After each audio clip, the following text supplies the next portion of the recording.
The morning after my wedding, I stood at a kitchen window I did not recognize and watched the sun come up over a field that was now mine to look after. My hands were wrapped around a mug of coffee that had gone cold. I had been standing there long enough for it to go cold without noticing. The house was completely still. The particular stillness of a building you don't know yet, full of someone else's creaks and drafts and settling sounds that your body hasn't learned to sleep through. I was 17 years old. I had been a wife for 11 hours.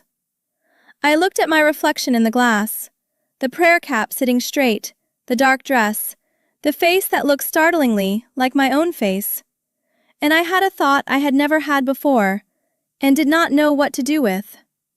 I thought, I understand now why no one told me. Not because what had happened was unspeakable, but because silence, I now understood, is not just the absence of words. It is a decision, made long before I was born, carried forward by the women who came before me, the way you carry forward a name, or a recipe, or a particular way of folding bread, with both hands, without question, because that is how it has always been done. I stood at the window and held my cold coffee, and understood something about the women of my community that I had never understood before. And I wish, with everything I am, that someone had told me sooner. My name is Rebecca. I grew up Old Order Amish in Holmes County, Ohio, and I left the community 5 years ago. This channel, Beyond the Bonnet, is where I say the things that the women before me carried in silence because no one gave them permission to do otherwise.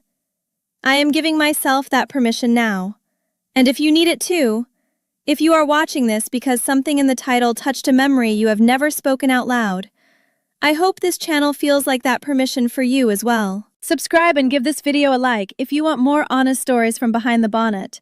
It costs you nothing, and it tells YouTube this story deserves an audience.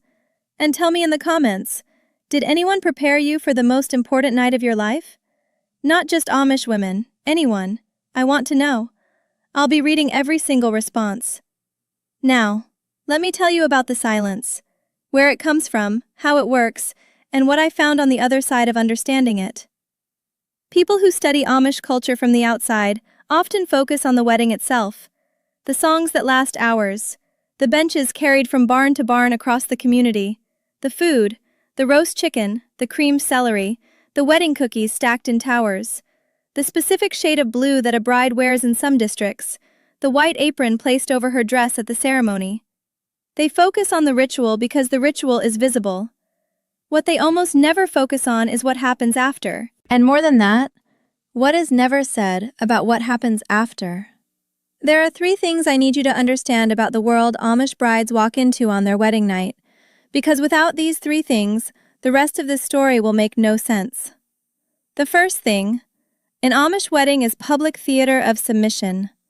From the very first sermon of the ceremony, which begins before sunrise and does not end until midday, the theological content is almost entirely directed at the bride.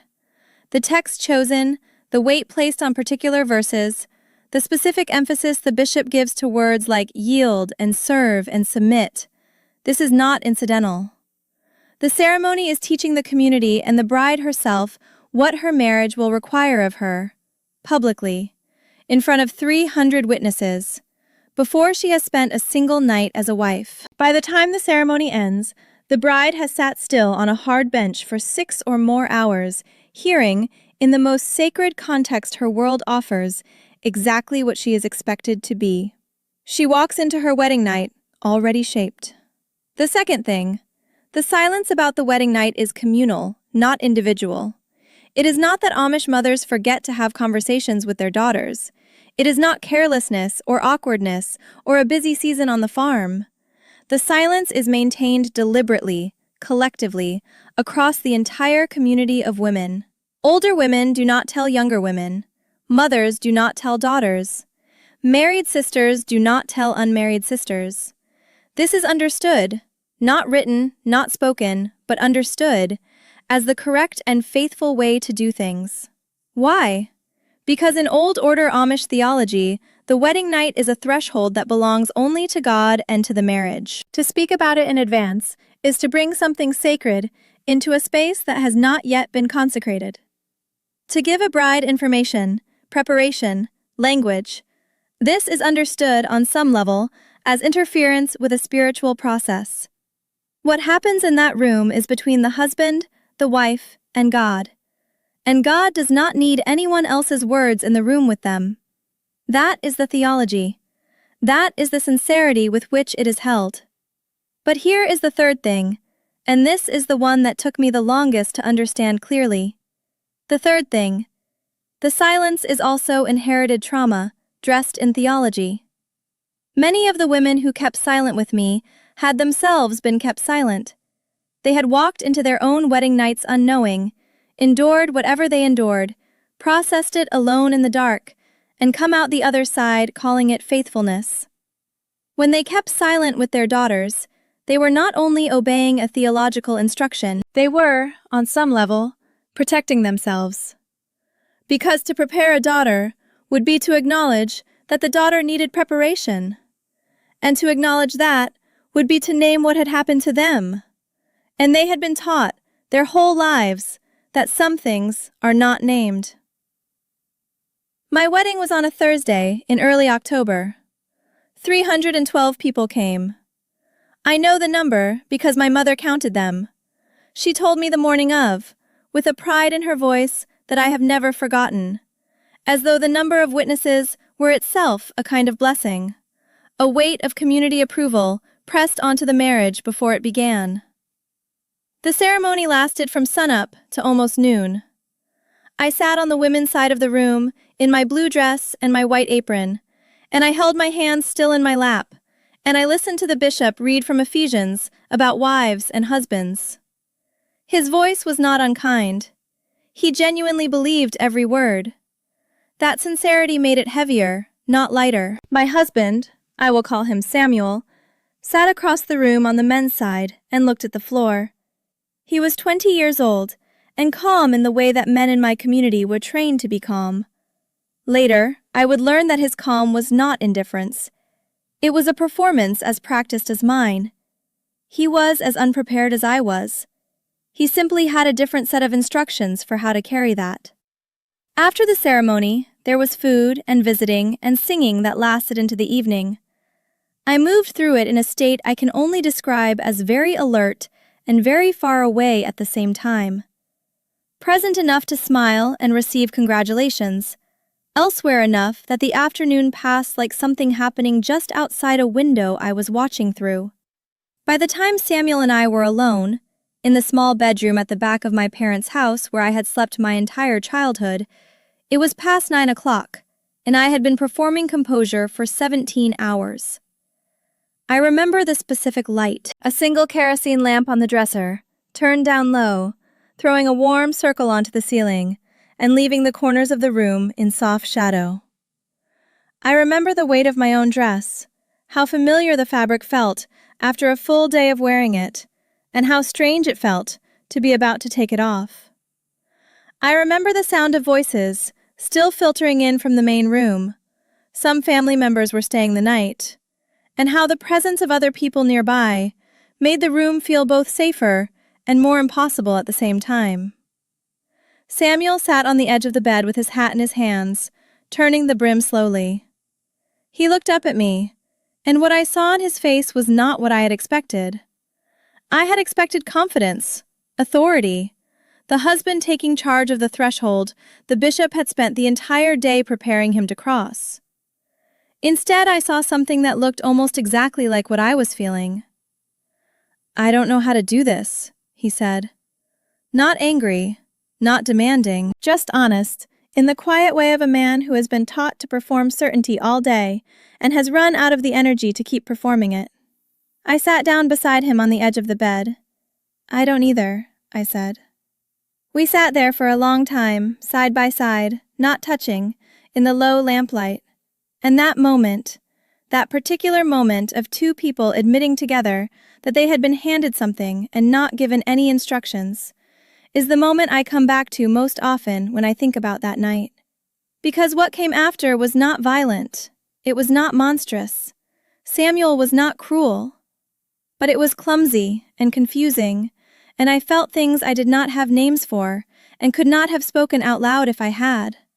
And when it was over, I lay very still on my side of the bed and looked at the wall and thought, is this what everyone knows about? Is this the thing nobody says? I did not cry. I had been prepared, somehow, not to cry. The preparation for silence runs very deep. I got up before dawn, started the fire, put the kettle on, stood at the kitchen window and watched the sky lighten over a field that was now mine to look after, held a mug of coffee until it went cold, and understood for the first time why no one had told me. Because if they had told me, if any woman in my life had sat with me and given me language, preparation, something to hold, she would have had to admit that she had needed that too. And nobody had given it to her either. And giving it to me would make visible, in plain language, the full weight of everything that had been withheld from both of us. And that weight was too heavy to hold in a single conversation. So no one did. The morning after my wedding, the women came. This was tradition, the mothers and aunts and older sisters arriving the day after a wedding to help the new household settle in, to bring food and to help clean, to surround the new bride with the texture of community. I had seen it done a dozen times at other women's weddings. I had always found it beautiful. That morning, I found it almost unbearable. They came in through the door, with pies and casseroles and kind eyes, and they folded me into embraces that smelled like wood smoke and rose water, and they talked about everything, the number of guests, the quality of the food, whether the weather would hold through harvest. They talked and talked in the bright, full way that Amish women talk when they are collectively deciding that everything is fine. Not one of them asked me how I was, not in the way I needed to be asked, not in the way that would have opened a door. One woman, my mother's older sister, my Aunt May, came up beside me at the sink where I was washing dishes, and she put her hand briefly on my back, between my shoulder blades, just for a moment. She didn't say anything. She pressed her hand to my back, and then she moved away to help with something else. I have thought about that hand for years. Because I believe she knew. I believe the press of that hand was everything she had, every word she couldn't say, every question she couldn't ask, everything that had happened to her on the morning after her own wedding that she had also stood at a sink and washed down in silence. I believe she reached for me the only way the architecture allowed, a hand between the shoulder blades, and then away. Later that week I sat with my friend Miriam, married the previous spring, 3 months pregnant, someone I had grown up beside. And I tried to say something sideways, carefully, the only way such things could move. Was your first week hard?